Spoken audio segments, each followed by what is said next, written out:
Madame et monsieur, salut à toutes et à tous, s'il vous plaît n'oubliez pas de vous abonner à ma chaîne YouTube. C'est désormais effectif, la valeur du dollar est à parité égale, et même légèrement supérieure à celle de l'euro, la monnaie commune à 19 pays européens. Pour ceux qui résident dans la zone où s'utilise le franc CFA, il faut désormais 658,8 FCFA pour avoir un dollar, selon des données disponibles sur la plateforme x.com. C'est un niveau légèrement plus élevé que les 655,5 de taux de change stable avec l'euro. La situation actuelle ne manquera pas d'avoir des conséquences sur la dette des pays africains dont la monnaie commune, le franc CFA, est rattachée à l'euro. Si des analyses ont été faites sur le sujet par les institutions publiques concernées, aucune d'elles n'a jusqu'ici été rendue publique. On note toutefois que la dette de ces pays est libellée principalement en dollars et en euros. Les autres devises d'endettement sont le yuan, la monnaie chinoise, sachant que l'Empire du Milieu est un important créancier de l'Afrique.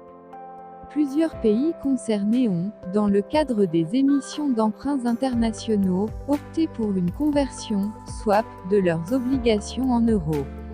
L'objectif est de se protéger contre des risques de variation de change qu'imposerait le dollar.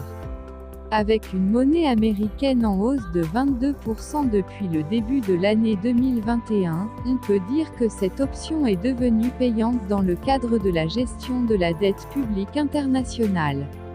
En effet, non seulement, il se protège d'une augmentation du dollar mais aussi, avec une monnaie européenne plus faible, il faudra légèrement moins puiser dans les réserves de change pour rembourser une partie de la dette publique. Cet avantage est aussi notable pour les dettes contractées en yuan et qui nécessiteront moins de dollars pour être remboursées.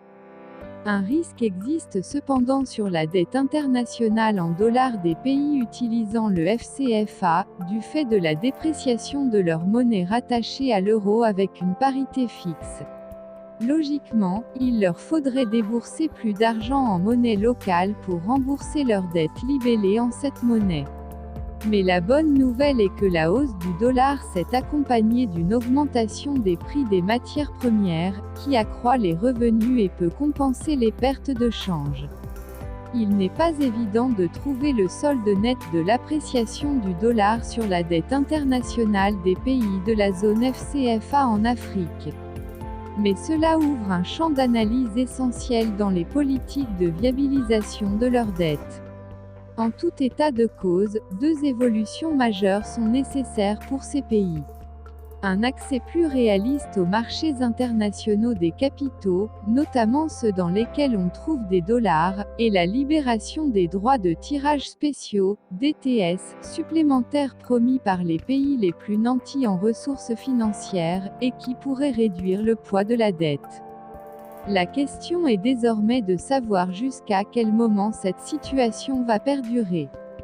De nombreuses analyses publiées par les grandes banques d'investissement comme Goldman Sachs s'attendent à ce que l'euro continue de s'effondrer tout au moins jusqu'à fin 2022.